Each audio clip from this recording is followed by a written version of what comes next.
568 cases of Omicron have now been confirmed in the UK, though this is likely... Fl-aħħar 24 is-sija r-Renju Unit irrapporta kważi 250 każ tal-Omicron. L-ewwel ftit każijiet ġew irrappurtati fl-aħħar ta' Novembru. Iżda fi ftit ijiem il-każijiet żdiedu, hekk kif illum kienu rrappurtati l-ogħla numru ta' każijiet b'dan il-varjant. Fost il-pajjiżi r-Renju Unit l-aktar li għandu każijiet tal-Omicron. Intant, il-Prim Ministru Ingliż Boris Johnson il-bieraħ ħabbar li daħal fis-seħħ pjan biex jitrażżnu l-infezzjonijiet.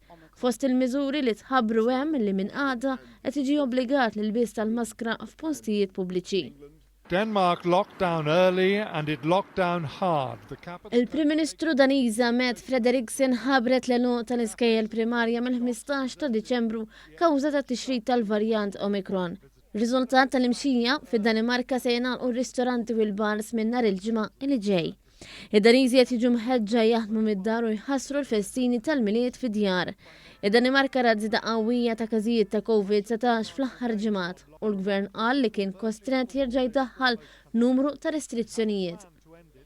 Il-vaċċin mandatorju kontra l-COVID-19 fl-Awstrija se jibda jingħata lil tfal il fuq minn 14-il sena.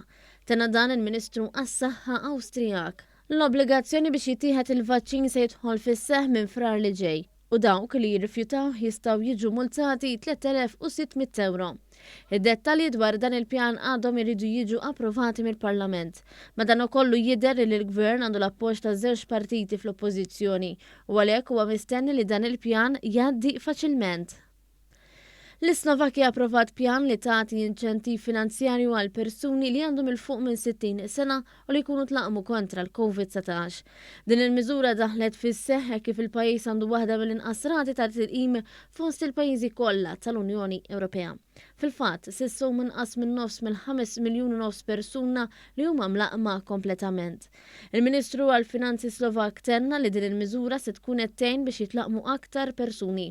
U għalhekk jonqos in-numru allarmanti ta' infezzjonijiet.